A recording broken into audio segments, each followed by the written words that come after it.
तर नमस्कार मंडळी, गुड मॉर्निंग सर्वांना। तर आजच्या व्हिडिओमध्ये तुमच्या सर्वांचं अगदी मनापासून स्वागत आहे।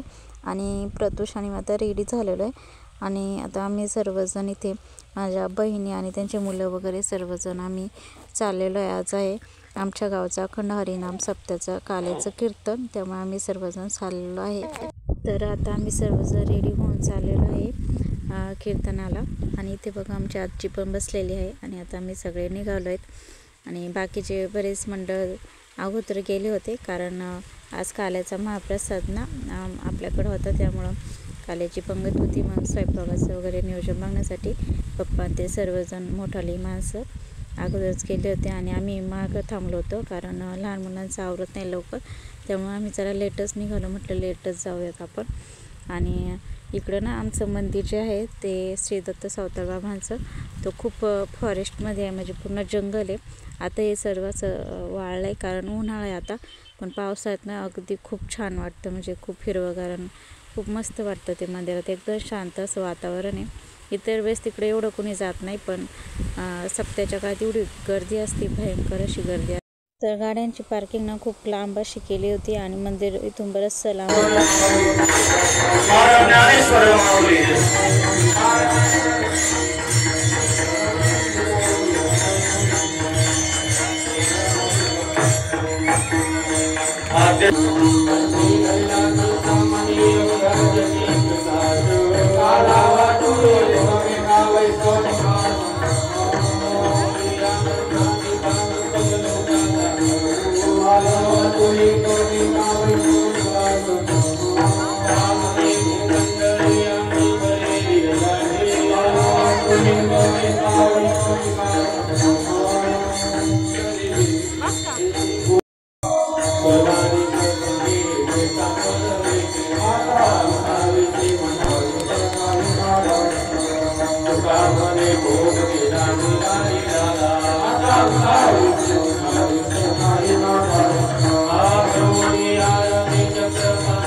सेवा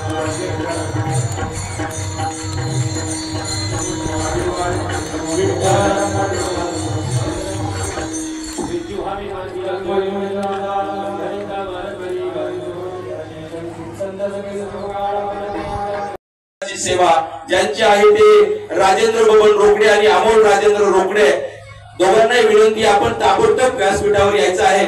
महाराजांच्या शुभ हस्ते या ठिकाणी आपला मान सन्मान सत्कार होतोय. चला, राजेंद्र बाबू रोकडे आणि अमोल राजेंद्र रोकडे. अगदी 2 मिनिटांमध्ये मी आपल्याला एक गौरवशाली परंपरा या ठिकाणी सांगेल.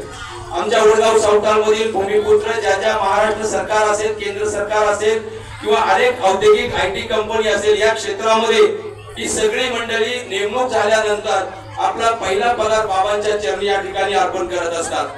त्यामध्ये प्रामुख्याने 8 जे भूमिपुत्र आहेत, त्या ठिकाणी या भूमिपुत्रांचा आपण मान सन्मान करणार आहोत.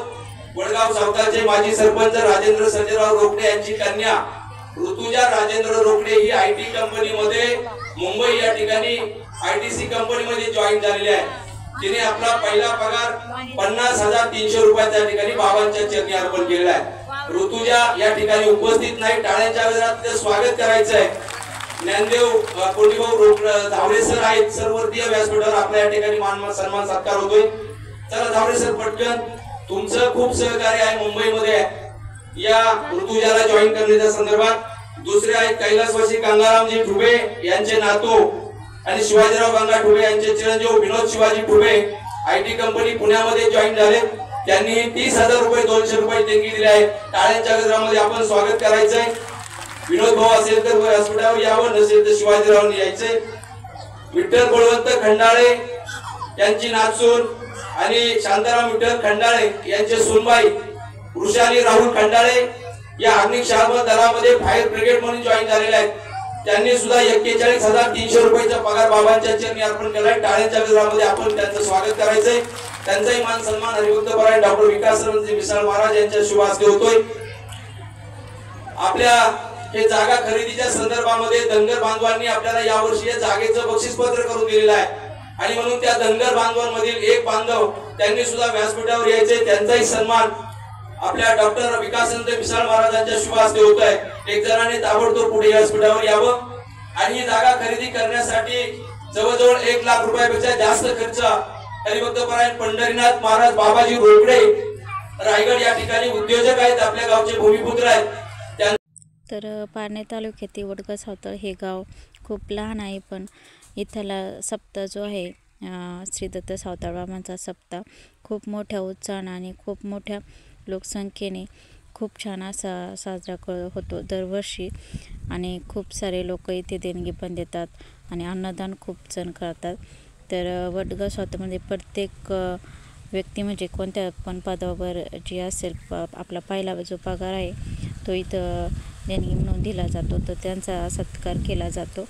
आणि इथं पप्पांचा पण सत्कार होता, कारण आज महाप्रसाद जो होता तो पप्पांनी दिला होता. तर 10 वर्षा अगोदर हे नाव बुक केलं होतं पप्पांचं, तेव्हा आत्ता नंबर आला आणि यावर्षी महाप्रसाद आपण दिला. तर इथून पुढे ना 2054पर्यंत सर्व महाप्रसादाची बुकिंग झालेली आहे. म्हणजे नंबरच येत नाही, एवढे लोक मोठ्या लोकसंख्येने इथं महाप्रसाद देत असतात आणि खूप देणगी वगैरे पण देत असतात. तर खूप छान असं मोठं मंदिर पण इथं बांधलेलं आहे. ते मंदिराचं शूट वगैरे घ्यायचं थोडंसं राहिलं आहे माझ्याकडून, ते काही घेतलं नाही. तर इथं पप्पांचा सत्कार होत होता. आणि तर ऐकून महाप्रसाद जो होता तो 9 ते 10 हजार माणसांचा बनवला होता. तर यात असं असतं आमटी, सांबार भात आणि शिरा या पद्धतीने महाप्रसाद केला जातो. इथं मी छोटंसं कीप ॲड केली. आणि त्यानंतर घरी आल्यानंतर ना पाऊसच आला होता जोरात असा, तर आमची खूप धांदळ चालली होती. तर इथं सुरुवातीला मी थोडंसं घेतलं आहे, त्यानंतर आमचे कांदे वगैरे पण भिजले बरेचसे.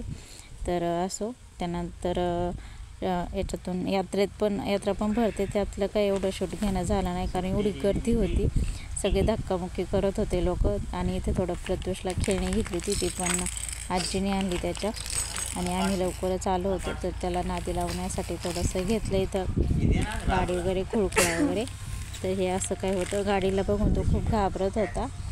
तर कालचा व्हिडिओ काय नंतर शूट करायचं झालं नाही, तर आज दुसऱ्या दिवशी व्हिडिओला सुरुवात केलेली सकाळी. आणि आता सगळं काम वगैरे आवरले, वाऱ्याचा आवाज खूप येत असतं ना. तर झालं असं की काल ना खूप पाहुणे ते होते आणि तिथे गणपतीवरती होती आणि प्रतूष पण लहान आहे, त्यामुळं सगळं गडबड झाली. तर खूप गर्दी असल्यामुळे एकमेकांना लोक म्हणजे एकमेकांना ढकलत होते आणि धूळ पण खूप आणि ऊन तर खूपच होतं. त्यामुळं थोडंसं घेतलं व्हिडिओ काढायला काही जमलं नाही. आणि त्यानंतर घरी आल्यानंतर ना पाहुणे पण खूप होते, त्यामुळे पाहुण्याचं पण बोलणं बसणं सगळं त्यात वेळ गेला. आणि त्यानंतर पाऊस आला होता आणि आमचे कांदे आरण तशीच होती, त्यावरती कागद नव्हता टाकलेला आणि मग आमची सर्व धावपळ झाली. सगळं ते झाकपाक करणं वगैरे, त्यामुळे व्हिडिओला काही काल काढायला झालं नाही. तर त्यानंतर आजचं व्हिडिओचं शेवट करते. तर खूप छान सप्त्याचा कार्यक्रम झाला काल आणि महाप्रसाद वगैरे खूप छान असं झालं होतं. तर आजचा व्हिडिओ आवडला असेल प्लीज चॅनलला सबस्क्राईब करा, लाईक करा, शेअर करा. पुन्हा भेटूया आपण उद्याच्या व्हिडिओमध्ये असंच. आणि तोपर्यंत सर्वांना बाय बाय.